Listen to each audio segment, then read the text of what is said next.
Sekali lagi mengucapkan banyak-banyak terima kasih dan kehadiran kepada IGK,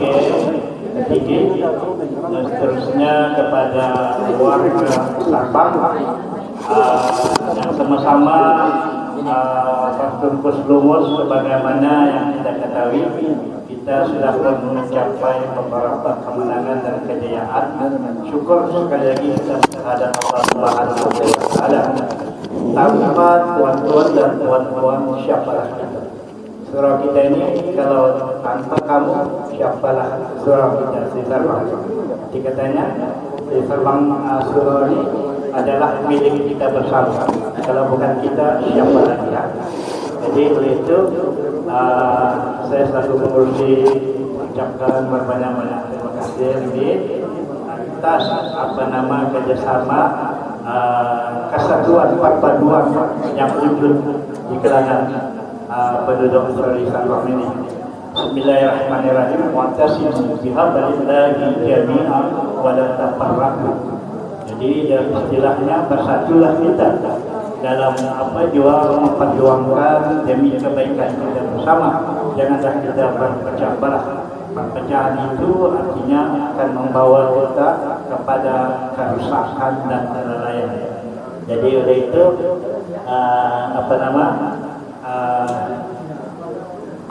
jadi pada malam ini kita akan mendengar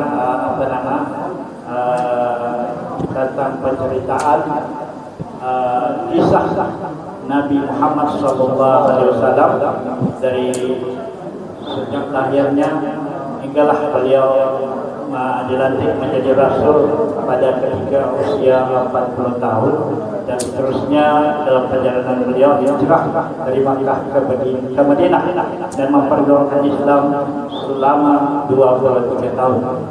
Itulah sahabat sedikitnya.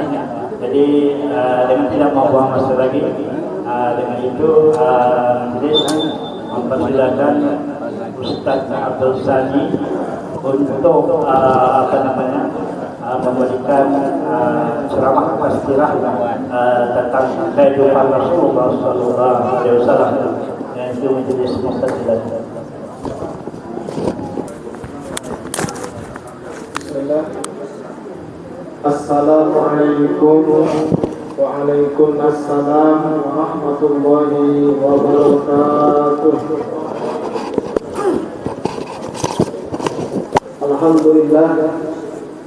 Alhamdulillahirabbil alamin wa bihi nasta'in ala umuri dunya waddin.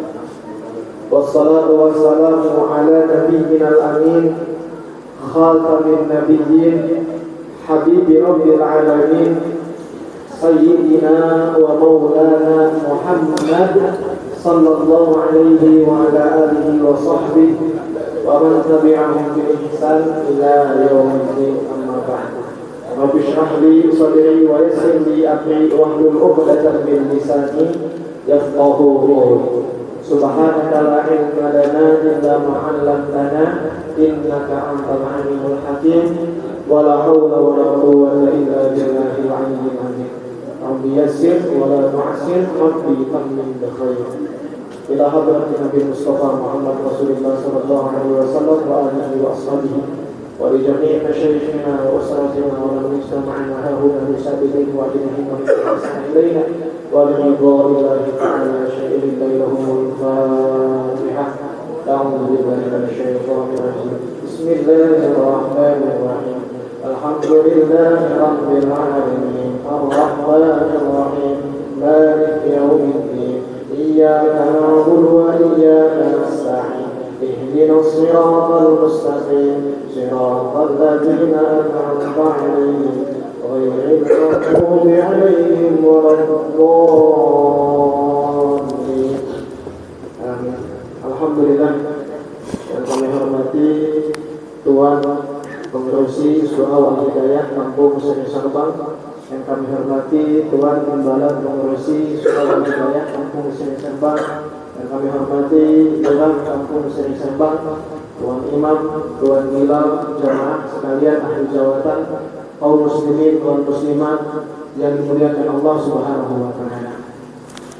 Alhamdulillah, semua alhamdulillah bersyukur kita kepada Allah Subhanahu wa taala yang mana pada kesempatan kali ini kita masih lagi diberikan oleh Allah Subhanahu wa taala kenikmatan yang tidak begitu berhingga, yang sangat tak terhingga. Salah satunya adalah kenikmatan iman dan kenikmatan Islam. Juga dengan kenikmatan sehat wal afiat. Dengan itu kita semua dapat berkumpul di tempat yang mulia, memperingati hari yang mulia, di majlis yang mulia, yaitu majlis talabul ilmi. Moga-moga Allah Subhanahu wa taala berikan istiqomahan kepada kita. Moga-moga Allah Subhanahu wa taala berikan kepada kita pengajaran, berikan kepada kita peningkatan semalam kita kembali daripada majlis ini, dan moga-moga Allah Subhanahu wa taala berikan kepada kita kenikmatan dalam melaksanakan ketaatan kepadanya. Amin ya Allah ya rabbal alamin. Tak lupa salawat dan salam senantiasa kita curah limpahkan kepada junjungan alam, panutan kita, pimpinan kita, baginda Nabi Agung Nabi Muhammad sallallahu alaihi wasallam. Kepada para sahabat, para tabi'in, tabi'ut tabi'in, juga kepada kita selaku umatnya, kita berdoa kepada Allah, moga-moga Allah Subhanahu wa taala jadikan kita sebagai umat Nabi Muhammad yang mendapatkan syafaatul uzma, syafaah yang paling agung di yaumil kiamah nanti. Amin ya Allah ya rabbal alamin. Tuan-tuan, puan-puan yang dirahmati Allah Subhanahu wa taala, tidak terasa sekarang kita sudah masuk ke tarikh 14 Rabiul Awal 1446 Hijriah. Betul ya, 14 Rabiul Awal. Masih hangat dalam ingatan 2 bulan lepas, 2 bulan yang lalu kita memperingati hari agung dalam Islam, hari Ashura 10 Muharram. Waktu berjalan bulan ke bulan sehingga menghantarkan kita pada malam yang mulia ini dalam memperingati hari yang agung, yaitu kelahiran baginda Nabi Muhammad sallallahu alaihi wasallam. Wa may yu'azzim sya'airillah fa innaha min taqwal qulub. Bulan lepas kita telah bagi tahu siapa sahaja yang mengagungkan syiarnya agama Allah. Apa syiar agamanya Allah? Ada 4. Berhubungan dengan waktu, berhubungan dengan tempat, berhubungan dengan manusia, berhubungan dengan kejadian. Waktu kelahiran baginda Rasulullah, ada rasa mengagungkan dalam hati kita, ada rasa cinta mahabbah dalam hati kita dengan hari kelahiran baginda Rasulullah. Itulah takwa, tanda ketakwaan di dalam hati kita. Maka tuan-tuan, puan-puan yang dimuliakan Allah Subhanahu wa taala, hendaklah pada hari ini, khususnya 2 hari belakangan, tuan-tuan, kita ini kena berbahagia. Kenapa tuan-tuan? Berbahagia. Karena berbahagia dengan kelahiran baginda Nabi Muhammad sallallahu alaihi wasallam adalah perintah daripada Allah Subhanahu wa taala, tuan-tuan. Tuan-tuan, puan-puan, buka Al-Qur'an, tengok surat Yunus ayat ke-58. Kul bi fadlillahi wa bi rahmatihi fabidzalika falyafrahu huwa khairum mimma yajma'un. Katakanlah hai Nabi Muhammad, bi fadlillah, dengan fadlunnya Allah, wa bi rahmatihi, dengan rahmatnya Allah, fabidzalika, dengan yang demikian itu, falyafrahu, hendaklah mereka berbahagia. Apa fadlunnya Allah? Apa rahmatnya Allah sehingga Allah memerintahkan kita untuk berbahagia dengannya? Maka Imam Ibnu Abbas radhiyallahu anhu, keponakan daripada baginda Rasulullah sallallahu alaihi wasallam, mengatakan fadlunnya Allah adalah diturunkannya Al-Qur'an kepada umat ini. Rahmatnya Allah Subhanahu wa taala adalah diutusnya baginda Nabi Muhammad sallallahu alaihi wasallam menjadi seorang rasul. Maka maknanya adalah dengan diturunkannya Al-Qur'an kepada umat ini, diutusnya baginda Rasulullah kepada umat ini, hendaklah kita berbahagia. Maka pertanyaannya, tuan-tuan, puan-puan yang dirahmati Allah, kita tanyakan kepada diri kita, sudahkah kita berbahagia dengan kelahiran baginda Rasulullah sallallahu alaihi wasallam? Kalau seandainya kita merasakan kebahagiaan, maka alhamdulillah, kita pertahankan, kita tingkatkan lagi. Tapi sebaliknya, bila mana kita tidak merasakan kebahagiaan, 12 Rabiul Awal itu apa? Tidak ada kesannya dalam kehidupan saya. maka kita kena banyak-banyak beristighfar tuan-tuan. Dosa apa yang menghalangi kita untuk berbahagia dengan kelahiran pimpinan kita, baginda Nabi Muhammad sallallahu alaihi wasallam. Dalam hadis riwayat Bukhari tuan-tuan, dalam bab radha'ah, dalam bab susuan, Abu Lahab ketika sudah wafat, maka Abbas paman Nabi, kakak daripada Abu Lahab, bermimpi berjumpa dengan Abu Lahab. Di mimpinya Abu Lahab, Abbas berkata kepada Abu Lahab, "Wahai Abu Lahab, apa yang kau dapatkan setelah engkau mati?" Maka Abu Lahab mengatakan, "Keadaanku seperti yang kau nampak." Abu Lahab disiksa dengan siksaan yang sangat pedih. Akan tetapi setiap hari Isnin aku diberikan keringanan oleh Allah. Memancar di ujung jari ini air untuk aku minum setiap hari Isnin. Kenapa? Karena Abu Lahab pernah berbahagia dengan kelahiran baginda Rasulullah sallallahu alaihi wasallam. Jadi ceritanya teman-teman, ketika Abu Lahab lahir, ketika Rasulullah lahir, Rasul itu lahir dalam keadaan yatim. Ketika masih dalam kandungan, ayahnya Abdullah sudah wafat. Maka bila mana Aminah melahirkan Nabi Muhammad sallallahu alaihi wasallam, lahirlah bayi laki-laki, maka Abu Lahab, abang daripada Abdullah, ayah baginda Nabi, itu senang bukan kepalang tuan-tuan. Sebab ada penerus daripada adiknya Abdullah. Ketika Suwaibah, budak dari Abu Lahab, mengkhabarkan, "Wahai tuanku, Aminah telah melahirkan. Betulkah kamu?" "Betul." "Laki-laki atau perempuan?" "Laki-laki." Maka Abu Lahab kemudian loncat, "Kamu saya bebaskan. Kamu saya merdekakan." Karena senang dengan kelahiran baginda Nabi, Suwaibah budaknya kemudian langsung dibebaskan. Dengan kelahirannya tersebut, dengan bahagianya kelahiran Nabi, meskipun nanti di akhir hayatnya tuh ada surat khusus untuk Abu Lahab. Tabbat yada Abi Lahabin wa tab. Celaka kedua tangan Abu Lahab. Dan benar-benar celaka dia, dikarenakan permusuhannya dengan Nabi. Maka seandainya saja Abu Lahab yang kafir tuan-tuan, dia berbahagia dengan kelahiran baginda Nabi Muhammad sallallahu alaihi wasallam, yakhaffafu anhu bisururi bi ahmada, maka diringankan baginya siksa karena berbahagia dengan kelahiran baginda Nabi. Fama dhanna bil abdil ladzi tula hayatihi bi Muhammadin masruran wa mata muwahhada. Maka bagaimana halnya seorang hamba yang mati dalam keadaan tauhid, kemudian sepanjang hidupnya berbahagia dengan kelahiran baginda Rasulullah sallallahu alaihi wasallam. Maka dari kesempatan ini, marilah kita sama-sama perbaharui lagi kebahagiaan kita tuan-tuan. Kita tanyakan kepada diri kita, sudahkah kita bahagia dengan kelahiran baginda Nabi Muhammad sallallahu alaihi wasallam? Maka insyaallah tuan-tuan, tajuk kita mungkin tidak seperti biasanya tuan-tuan, sebab biasa tuh Maulid kita membahas mengenai tentang sejarah baginda Nabi, ya, kelahiran Nabi kemudian sampai wafat Nabi. Cuman saya kira itu memerlukan waktu yang sangat panjang tuan-tuan. Adapun meringkasnya, perlulah bagi kita untuk kemampuan untuk menjelaskan. Maka di sini saya ingin mengambil satu poin, saya akan men-attention satu poin, yaitu kunci mahabbah kepada Nabi, supaya kita mendapatkan kita boleh mencintai kepada Nabi. Sallallahu ala Muhammad, sallallahu alaihi wasallam, sallallahu ala Muhammad, sallallahu alaihi wasallam.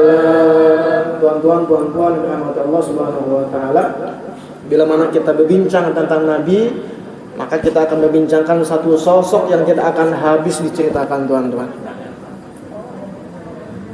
Nabi Muhammad sallallahu alaihi wasallam adalah manusia yang paling terbaik yang Allah ciptakan, baik secara zahir ataupun secara batin. Apa tuan-tuan? Manusia terbaik baik secara zahir ataupun batin, baik nampaknya ataupun dalam hatinya. Dalam Al-Quran surat At-Taubah, Allah Subhanahu wa ta'ala menggambarkan bagaimana akhlaknya Nabi Muhammad. Laqad ja'akum rasulun min anfusikum azizun 'alaihi ma anittum harisun 'alaikum bil mu'minina raufur rahim. Al-ayat. Sungguh telah datang kepada kalian, laqad ja'akum, la dengan qad dalam ilmu nahwu bermakna sumpah.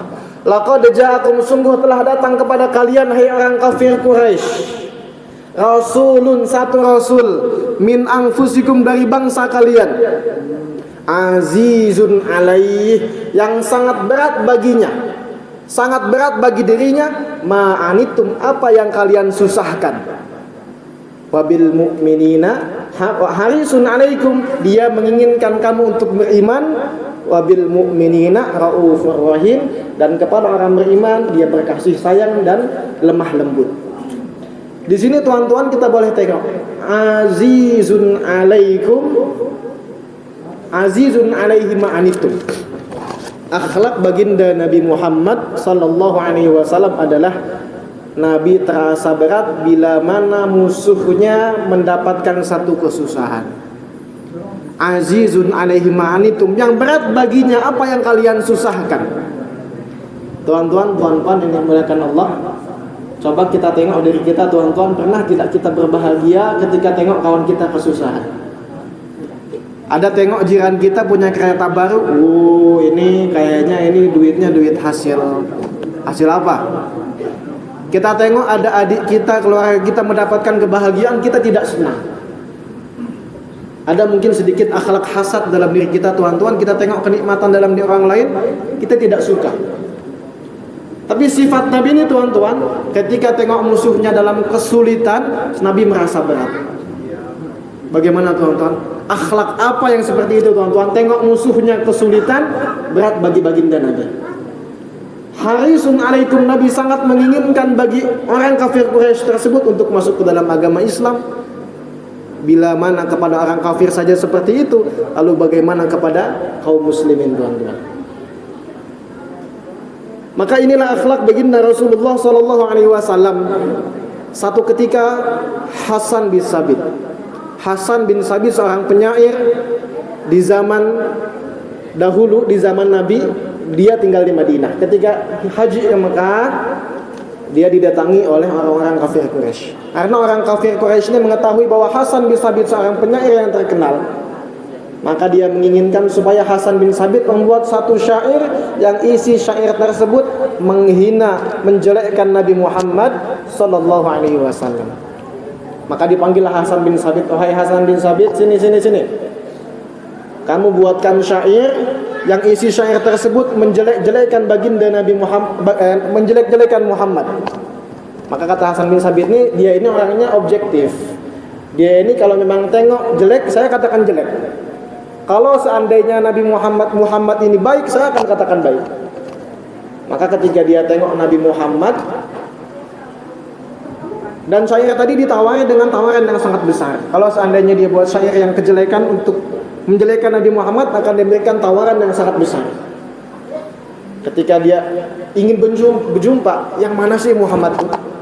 Dia tengok Nabi Muhammad, maka syairnya itu bukan syair menjelekkan, tuan-tuan, tapi syair memuji baginda Rasulullah sallallahu alaihi wasallam. Syairnya itu memang sangat masyhur di kalangan ahli hadis. Lamma ra'aitu anwarahu sata'at, ketika aku melihat cahaya yang sangat memancar, wada'tu khifati kafi ala basari, aku tutup mataku khaufan ala basari min husni suratihi, karena aku khawatir mataku akan rusak karena indahnya rupa beliau. Falastu anzuruhu ila ala qadari, dan aku tidak melihatnya melainkan hanya setakat kemampuanku. Tuan-tuan, ada tidak orang yang kalau kita nampak kita tidak kuat? Saking tampannya, saking lawaknya, cantiknya, kita tengok ini kita tidak kuat sampai kita tutup mata. Saya khawatir saya buta tengoknya itu.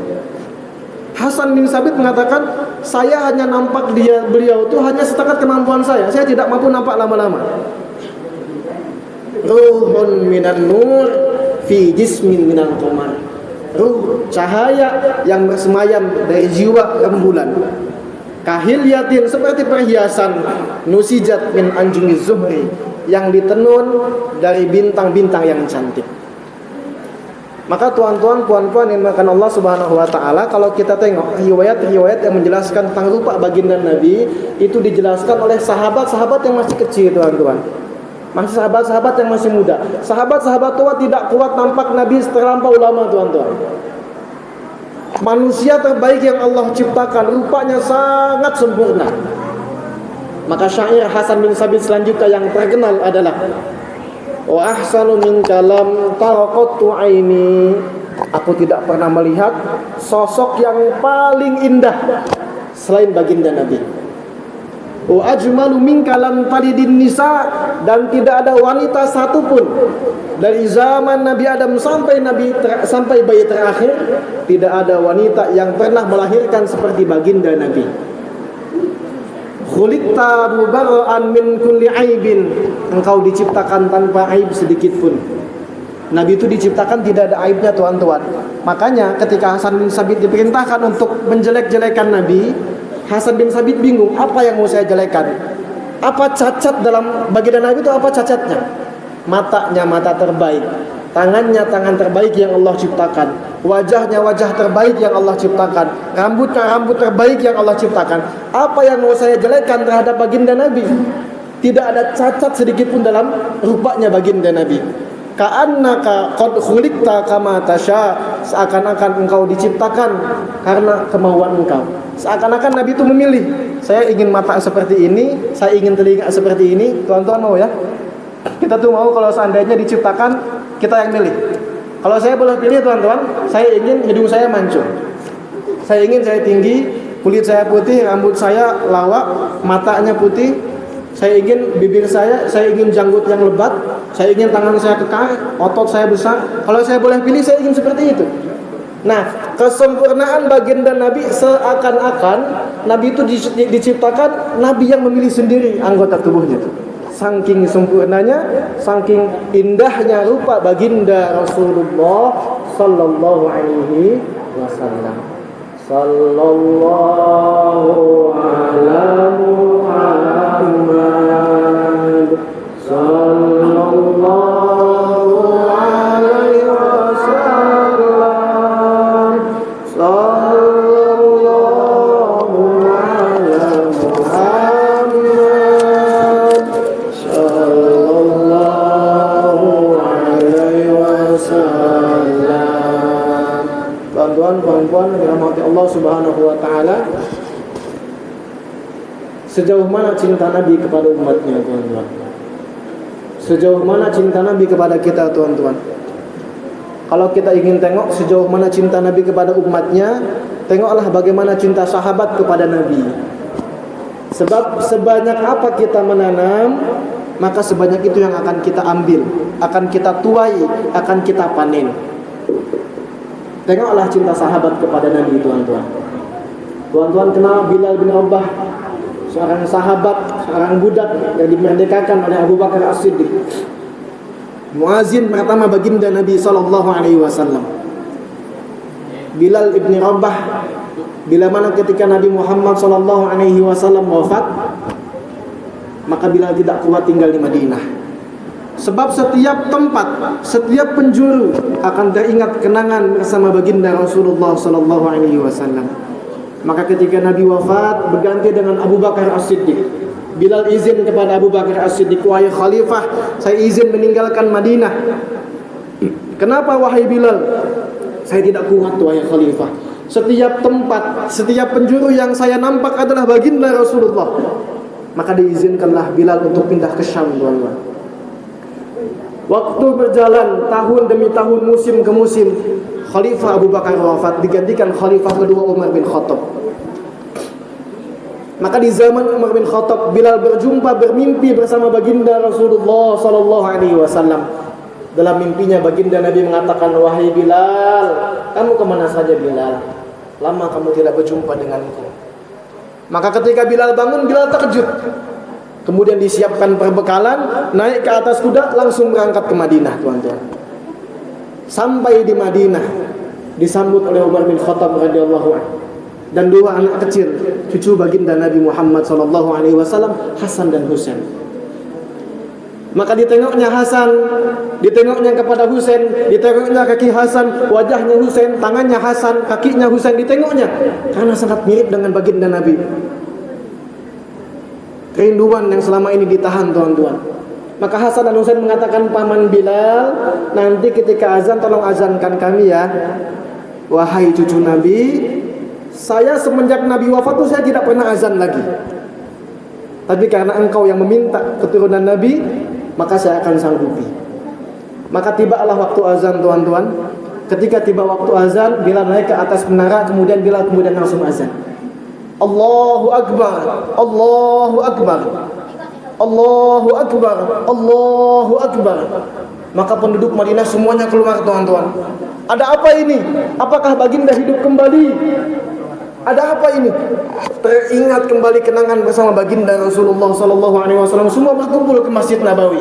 Asyhadu an la ilaha illallah. Asyhadu an la ilaha illallah. Berkumpul, jamaah berkumpul ke Masjid Madinah, Masjid Nabawi. Asyhadu anna Muhammad. Tidak kuat Bilal melanjutkan, Muhammad Rasulullah. Asyhadu anna Muhammad. Tepingsan. Bilal tidak kuat melanjutkan azannya. Kenapa, tuan-tuan? Karena cinta yang begitu dalam kepada baginda Nabi Muhammad sallallahu alaihi wasallam. Sekarang kita tengok, tuan-tuan. Adakah cinta untuk menyebutkan namanya pun tidak kuat, tuan-tuan? Bahkan dia bersumpah, saya tidak akan azan lagi selepas itu. Untuk menyebutkan namanya pun sudah tidak kuat. Cinta seperti apa, tuan-tuan? Itulah cinta Nabi kepada sahabatnya. Maka sahabat pun mencintai Nabi seperti itu pula, tuan-tuan. Itulah cinta Nabi kepada umatnya. Atau mungkin tuan-tuan pernah mendengar kisahnya Uqasyah dalam riwayat yang sebenarnya masih dipertentangkan oleh para ulama keabsahan, kesahihannya. Ketika turun surah Al-Nasr, idza jaa nasrullahi wal fath wa ra'aitan nasa yadkhuluna fi dinillahi afwaja fasabbih bihamdi rabbika wastaghfir innahu kana tawwaba. Apabila datang kepadamu pertolongan dan engkau melihat manusia berbondong-bondong masuk ke dalam agama Islam, fasabbih, bertasbihlah kepada Allah, wastaghfir, mintalah ampun kepada Allah. Sesungguhnya Allah tawwaba, maha penerima taubat. Maka Nabi Muhammad faham, tuan-tuan, bila telah datang pertolongan Allah, orang-orang sudah masuk ke dalam Islam, tandanya tugas saya hampir selesai. Maka Nabi Muhammad bertanya kepada malaikat Jibril yang menyampaikan wahyu, wahai malaikat Jibril, wahai Jibril, apakah sudah tugasku sudah selesai? Wal akhiratu khairul laka minal ula. Jawab malaikat Jibril, akhirat lebih baik bagi kamu, wahai Nabi Muhammad. Maka Nabi Muhammad memanggil Bilal, wahai Bilal, panggil sahabat-sahabatku semua suruh kumpul di masjid. Maka Bilal dengan suara yang lantang memanggil sahabat-sahabatnya, wahai sahabat-sahabat Nabi, kumpul. Semuanya kumpul di masjid. Nabi akan mengkhabarkan satu kabar yang sangat penting. Maka sahabat semuanya, laki-laki, perempuan, anak-anak yang sudah tua, yang sedang bekerja ditutup kedainya, sedang sibuk ditindak kesibukannya, tuan-tuan, untuk datang ke masjid. Setelah semua kumpul datang di masjid, tuan-tuan, dalam hadis yang masyhur ada khutbah terakhir Nabi, tuan-tuan. Nabi berkhutbah dengan khutbah wajilat min hal qulub, yang membuat hati bergetar dan membuat air mata menitiskan air matanya. Setelah Nabi Muhammad menyampaikan khutbah terakhir, khutbah sebelum Nabi Muhammad sakit, maka Nabi Muhammad SAW mengatakan, ana anshudukum billah wa bihaqqi alaikum faman kanat lahu qibali madlamah falyakum wallaqtas minni qabla al-qisas yaumil qiyamah. Wahai sahabat-sahabatku, siapa yang fisiknya pernah aku sakiti, hartanya pernah aku ambil, perasaannya pernah aku sakiti, mudahnya seperti itu, falyakum, berdiri, falaqtas minni, qisas aku, balas aku, qoblal qisas yaumil qiyamah, sebelum aku dibalas oleh Allah pada hari kiamat. Maka sahabat-sahabat Nabi semuanya bingung, tuan-tuan. Ini Nabi kenapa? Ada apa tiba-tiba seperti ini? Maka Nabi mengulang saniyatan yang kedua, anshudukum billah wa bihaqqi alaikum faman kanat lahu qibali mazlamah falyakum wal yaqtas minni qabla al-qisas yaumil qiyamah. Ayo cepat ngaku. Cepat mengaku, siapa yang fisiknya pernah aku sakiti, hartanya pernah aku ambil, perasaannya pernah aku sakiti. Inilah jiwaku, inilah hartaku, inilah perasaanku. Kisos aku sebelum aku dikisos oleh Allah pada hari kiamat. Maka sahabat semuanya diam, tuan-tuan, menundukkan kepalanya, tidak berani mengangkat kepalanya. Mereka semua bingung, ini kenapa? Ada apa tiba-tiba seperti ini? Maka Nabi mengulangi yang ketiga kalinya, anshudukum billah bihaqqi alaikum faman kanat lahu qibali madlamah falyakum wal yaqtas minni qabla al-qisas yaumil qiyamah. Ayo cepat mengaku. Siapa yang pernah aku sakiti hatinya, aku ambil hartanya, aku sakiti fisiknya, inilah fisikku, inilah jiwaku, inilah hartaku. Kisos aku, balas aku sebelum aku dikisos oleh Allah pada hari kiamat. Maka berdirilah satu sahabat yang sudah tua bernama Uqasyah. Maka sahabat yang lain kaget. Wahai Uqasyah, kamu kenapa? Sadar kamu wahai Uqasyah. Ada apa wahai Uqasyah? Wahai Nabi, dahulu dalam satu peperangan untaku pernah berada di sebelah untamu. Aku menganggap itu merupakan kesempatan yang sangat mahal bersebelahan dengan untamu. Maka aku turun dari untaku untuk mencium kakimu yang mulia.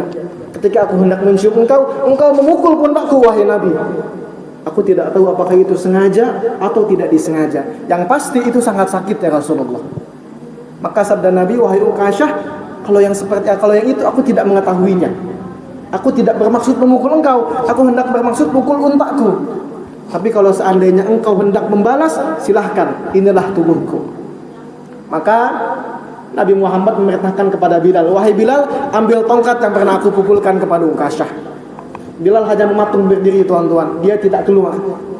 Tidak sampai hati mengambilkan tongkat yang mana tongkat tersebut akan dipukulkan kepada baginda Nabi. Cepat wahai Bilal, ambil. Maka Bilal pun kembali. Dalam riwayat disebutkan Bilal mencerca dirinya, kenapa aku ambil tongkat ini? Kenapa aku ambil tongkat ini? Ini tongkat akan dipukulkan kepada baginda Nabi. Sampai ke rumahnya Fatimah, diketuklah rumah Fatimah. Assalamualaikum. Waalaikumsalam. Siapa itu? Ini Bilal. Ada apa Bilal? Nabi Muhammad meminta tongkat. Tongkat yang mana? Tongkat yang Nabi Muhammad pakai saat peperangan. Untuk apa tongkat? Ini bukan musim perang, ini bukan musim haji. Untuk apa tongkat? Di masjid Uqasyah menginginkan memukul Nabi. Kenapa? Nabi memaksa sahabat untuk mengaku, untuk mengkisos dirinya. Wahai Bilal, apakah di masjid ada Hasan dan Husain? Ya, ada. Pukulin aja Hasan Husain, gebukin aja. Jangan gebukin kakeknya, jangan pukul kakeknya. Maka datang ke masjid Bilal dengan membawa tongkat, diberikan kepada Uqasyah.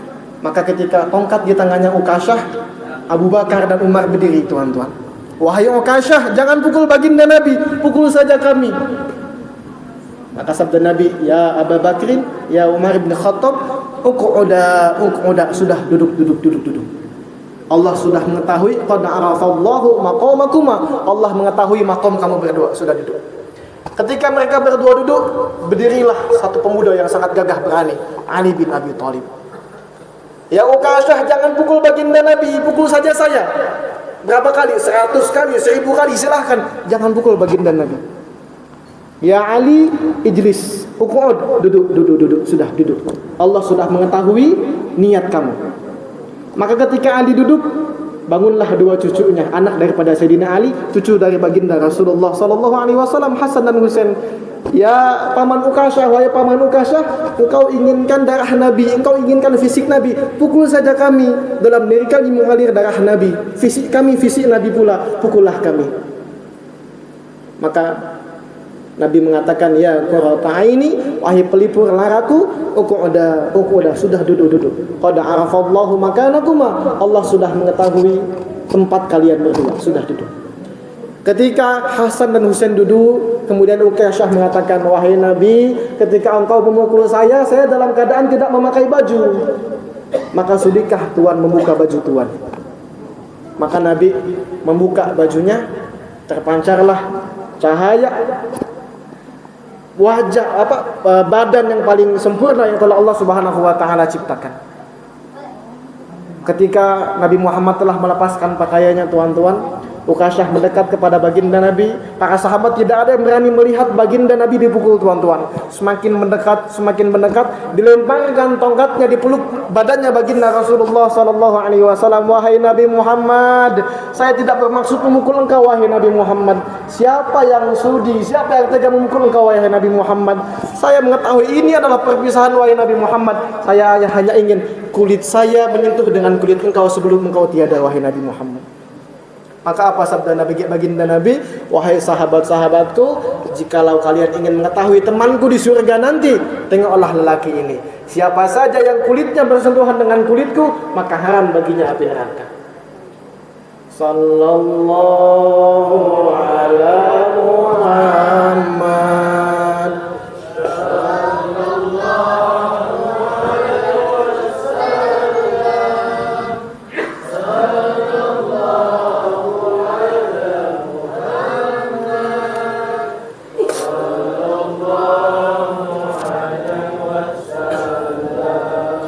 Tuan-tuan, puan-puan yang dirahmati Allah Subhanahu wa taala, selepas kita mengetahui bagaimana cinta Nabi kepada umatnya yang sangat-sangat luar biasa, tuan-tuan, maka pertanyaannya adalah bagaimana cara kita untuk mencintai baginda Nabi? Bagaimana cara kita untuk mencintai baginda Nabi? Sejauh yang kami dengarkan daripada guru kami, dari kuliah yang kami dengarkan, setidaknya ada 3 cara yang sangat fundamental, sangat mendasar untuk mencintai baginda Nabi. Yang pertama, tuan-tuan, membaca sejarahnya baginda Nabi Muhammad sallallahu alaihi wasallam. Bagaimana kita mencintai satu sosok yang kita tidak kenal siapa dia. Kita hanya setakat kenal Muhammad, sudah selesai. Bahkan di tempat kami itu, mohon maaf, acara maulid itu tidak sah jika tidak ada pembacaan sejarah Nabi. Itu biasa yang berpendapat keras lah, tuan-tuan. Sebenarnya tidak masalah kita buat acara untuk thalabul ilmi. Tapi saking pentingnya dibacakan sejarah Nabi, maulid itu tidak sah kalau tidak dibacakan sejarah Nabi. Saking pentingnya kita mengenal baginda Nabi.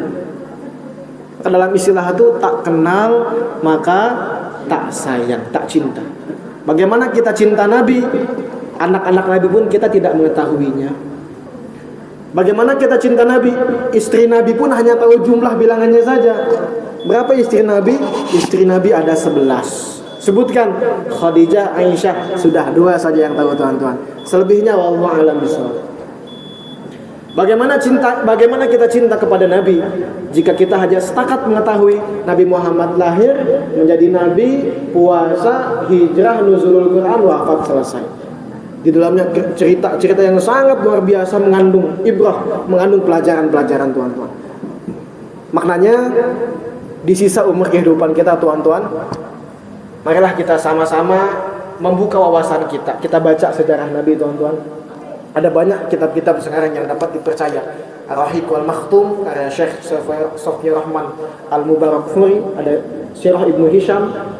Juga kita boleh mendengar daripada ulama-ulama Ahlus Sunnah wal Jamaah di internet, tuan-tuan. Kita dengarkan bagaimana sejarah Nabi dari mulai baginda Nabi lahir sampai kemudian baginda Nabi Muhammad sallallahu alaihi wasallam. Itu yang pertama, tuan-tuan. Cara kita untuk mencintai Nabi paling dasar itu kita kena mengenal dulu siapa Nabi. Yang kedua adalah kita memperbanyak sholawat kepada baginda Nabi Muhammad sallallahu alaihi wasallam. Perintahnya sudah jelas dari Allah langsung, tuan-tuan. Bilal, imam pasti sudah tahu ayatnya. Innallaha wa malaikatahu yusholluna 'alan nabi ya ayyuhalladzina amanu shollu 'alaihi wa sallimu taslima. Sesungguhnya Allah dan malaikat bersolawat kepada Nabi. Wahai orang-orang beriman, salawatlah kamu dan berilah salam kepadanya dengan salam yang baik. Macam mana Allah bersolawat kepada baginda Nabi? Bagaimana malaikat bersolawat kepada baginda Nabi? Apakah seperti kita? Sallallahu ala Muhammad. Apakah seperti itu, tuan-tuan? Jawabannya adalah, dalam tafsir Imam Al-Qurtubi mengatakan bahwa salawatnya Allah kepada baginda Nabi rahmat dan ridhonya Allah kepada baginda Nabi. Salawat malaikat kepada baginda Nabi adalah istighfar, permintaan ampunan bagi malaikat kepada Allah untuk baginda Nabi. Dan salawat dari umatnya, dari kita semua, kita bersalawat adalah tawasul, kita berdoa dan juga kita mengagungkan kedudukannya baginda Nabi Muhammad sallallahu alaihi wasallam. Maka Imam Fakhr Razi mengatakan bahwa maksudnya Nabi itu tidak memerlukan kepada salawat umat dan malaikat. Maknanya bila mana kita tidak bersalawat kepada baginda Nabi, kemuliaan Nabi itu tidak berkurang. Atau bila mana kita bersalawat, kemuliaan Nabi bertambah, tidak. Maknanya adalah sebagaimana Allah perintahkan kita berzikir, sebagaimana Allah perintahkan kita sholat. Allah tidak perlu dengan sholat kita, tuan-tuan. Bukan berarti ketika kita tidak sholat kemudian Allah tidak mulia, Allah berkurang kemuliaannya. Bila mana kita sholat, Allah bertambah kemuliaannya. Tidak seperti itu. Allah memerintahkan kita sholat supaya kita mengagungkan Allah, dan juga Allah akan memberikan pahala dengan sholat yang kita lakukan. Begitupun sholawat kita kepada baginda Nabi, kita mengagungkan Nabi, mengagungkan kedudukan Nabi. Dengan yang demikian Allah berikan pahala kepada kita dengan sebab sholawat kita. Tuan-tuan, puan-puan, sekarang ini sholawat sudah banyak. Biasa kita sholawat sallallahu ala Muhammad. Ada yang seperti itu. Kalau itu terlampau panjang Ustaz, boleh sholawatnya sholawat Jibril. Sallallahu ala Muhammad, sallallahu alaihi wasallam, sallallahu ala Muhammad. Boleh yang pendek. Atau sholawatnya sholawat Ibrahim. Dan semua pasti sudah hafal sholawat Ibrahim. Allahumma sholli ala Sayyidina Muhammad wa ala ali Sayyidina Muhammad kama shallaita ala Sayyidina Ibrahim wa ala ali Sayyidina Ibrahim wa barik ala Sayyidina Muhammad sampai akhir. Atau salawatnya salawat yang lain, salawat Badar. Salatullah salamullah ala Toha Rasulillah. Salatullah salamullah ala Yasin Habibillah. Ustaz, itu kepanjangan Ustaz. Boleh salawat asghil. Allahumma salli ala Sayyidina Muhammad wa ashghilil zalimin bizzalimin. Ustaz, jangan yang itu salawatnya. Boleh, salawatnya salawat nariyah. Allahumma salli salatan kamilatan wa sallim salaman tamman ala Sayyidina Muhammadin alladhi, dan seterusnya sampai akhir, teman-teman. Ada salawat tibbil qulub, ada salawat tafrijiyah, ada salawat asghil, dan salawat yang lainnya. Ustaz, itu terlampau panjang. Sudah, Allahumma sholli ala Muhammad, selesai, teman-teman. Allahumma sholli ala Muhammad, Allahumma sholli ala Muhammad, Allahumma sholli ala Muhammad, Allahumma sholli ala Muhammad. Perbanyak membaca sholawat supaya kita mudah membacanya, tuan-tuan. Kita tetapkan target. Satu hari ini saya ingin membaca sholawat 100 kali satu hari. Saya ingin 1000 kali. Ada wali perempuan Rabi'ah al-Adawiyah, berapa kali, tuan-tuan, satu hari? 10.000 kali bersalawat kepada baginda Nabi. Semakin banyak salawat, semakin banyak pertolongan. Maknanya, tuan-tuan, kalau kita ingin istiqomah, kita tetapkan target. Satu hari saya 100. Tapi istiqomah 100, esok 100, esoknya 100, esoknya 100. Jangan tiba-tiba hari ini saya 5.000, wah lagi semangat 5.000. Allahumma sholli ala Muhammad, Allah. Besoknya 0, teman-teman. Sedang malas 0. 100 saja, 100 satu bulan, bulan berikutnya 200, bulan berikutnya 300. Diistiqomahkan dalam kebaikan. Nah, itulah cara kita kedua untuk mencintai baginda Nabi, senantiasa mengingat Nabi dengan cara memperbanyak membaca sholawat kepada baginda Nabi Muhammad sallallahu alaihi wasallam. Yang ketiga, tuan-tuan, bagaimana cara kita untuk mencintai baginda Nabi? Saya sudah membaca sejarah Nabi, buku-buku sejarah sudah saya pelajari. Saya sudah memperbanyak sholawat. Apa cara terakhir untuk kita mencintai baginda Nabi? Yang ketiga adalah kita menjadikan baginda Nabi sebagai teladan dalam kehidupan kita. Ayatnya sangat jelas, teman-teman. Pelajar tahfiz pun sudah hafal ayatnya. Qul in kuntum tuhibbunallah fattabi'uni yuhibbukumullah wa yaghfir lakum dzunubakum. Lupa. Wallahu ghafurur rahim. Katakanlah wahai Nabi Muhammad, in kuntum tuhibbunallah, jika kamu cinta kepada Allah. Tuan-tuan, puan-puan, cinta kepada Allah, tuan-tuan. Cinta kepada pencipta kita. Maka Allah perintahkan, jika kamu cinta kepada Allah, fattabi'uni, ikutilah aku. Bukan ikuti saya, ikuti baginda Nabi sallallahu alaihi wasallam. Apa balasannya jika kita mengikuti Nabi? Yuhibbukumullah, Allah akan cinta kepada kamu, wa yaghfir lakum dzunubakum, dan dosa kamu akan dihapuskan. Kenapa kita kena mencintai? Salah. Kenapa kita kena mengikuti baginda Rasulullah? Laqad kana lakum fi Rasulillahi uswatun hasanah. Dalam diri Nabi itu ada contoh yang baik, tuan-tuan. Tuan-tuan tengok sekarang keadaan di Indonesia. Kalau tuan-tuan tengok internet tuh sedang parah-parahnya, tuan-tuan. Sedang chaos.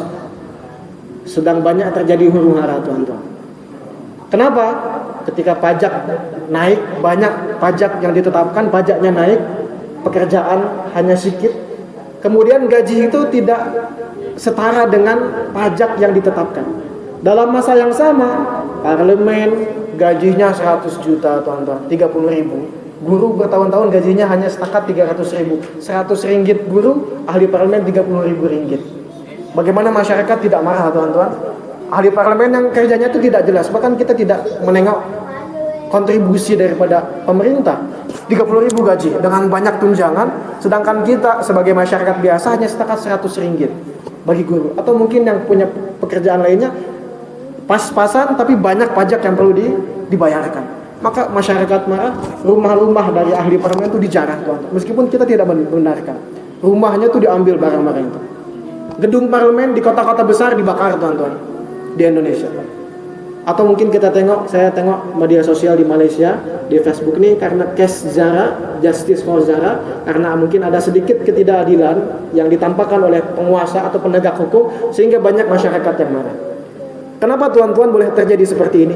Kalau seandainya penegak hukum, pemimpin, ahli parlemen semua memiliki figur yang sama, figur yang satu, contoh teladan yang satu dalam kehidupannya, baginda Nabi Muhammad sallallahu alaihi wasallam, tidak akan terjadi semuanya, tuan-tuan. Tidak akan ada rasuah, tidak akan ada korupsi, tidak akan ada perlakuan-perlakuan yang tidak dibenarkan dalam syariat maupun dalam hukum, tuan-tuan. Kenapa terjadi? Karena mereka tidak jujur. Karena mereka tidak amanah. Itulah bila mana kita tidak menjadikan baginda Nabi sebagai contoh, akan muncul masalah-masalah dalam kehidupan kita, tuan. Karena contoh terbaik ada dari manusia terbaik yang Allah ciptakan. Baginda Nabi ini unik, tuan-tuan.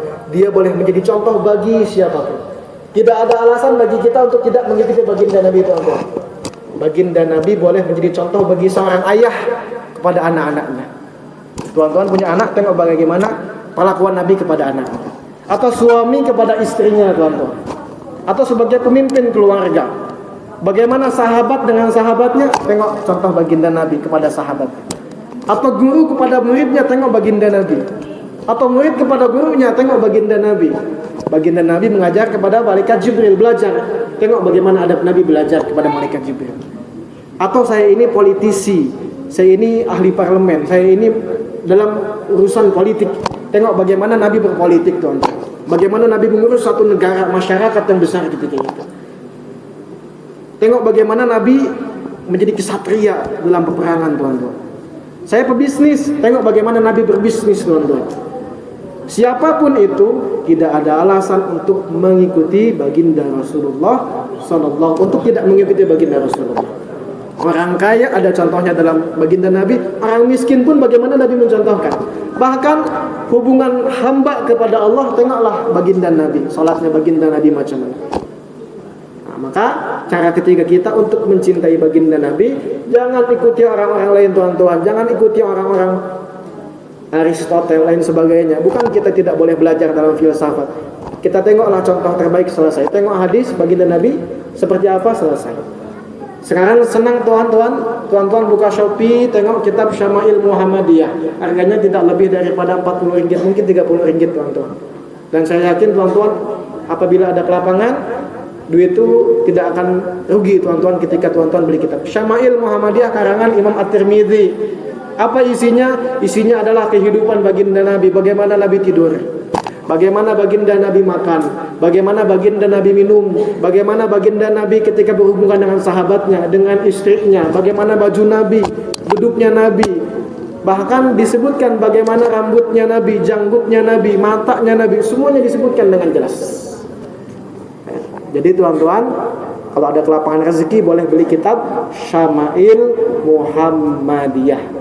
Karena sudah senang tengok Shopee, buka, klik, check out, selesai. Jadi itulah tuan-tuan, puan-puan yang dimuliakan Allah Subhanahu wa taala. 3 cara kita tuan-tuan. Jangan banyak-banyak dulu. Mungkin ada cara-cara yang lain.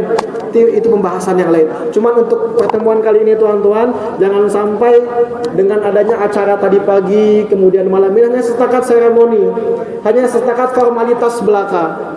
Hari ini, esok biasa saja, tidak ada perubahan dalam kehidupan kita. Jangan tuan-tuan, amalkan yang kami sebutkan tadi, insya Allah ada perubahan dalam kehidupan kita. 3, pertama adalah kita membaca sejarahnya baginda Nabi.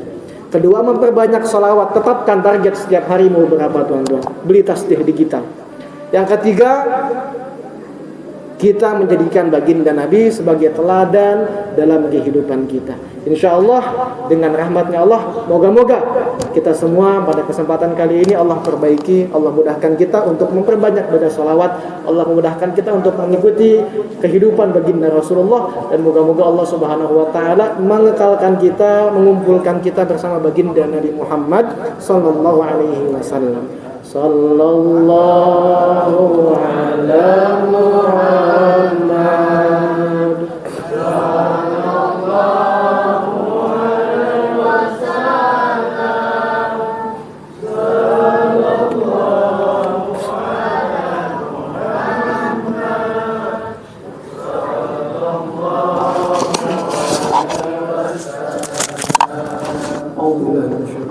Bismillahirrahmanirrahim. Alhamdulillahirabbil alamin wassalatu wassalamu ala asyrafil anbiya wal mursalin Sayyidina Muhammad wa ala alihi wa sahbihi ajma'in. Allahumma ighfir lana dhunubana wa israfana fi amrina wa tsabbit aqdamana wa ansurna 'alal qawmil kafirin. Allahumma ighfir lana dhunubana wa kaffir 'anna sayyi'atina wa tawaffana ma'al abrar.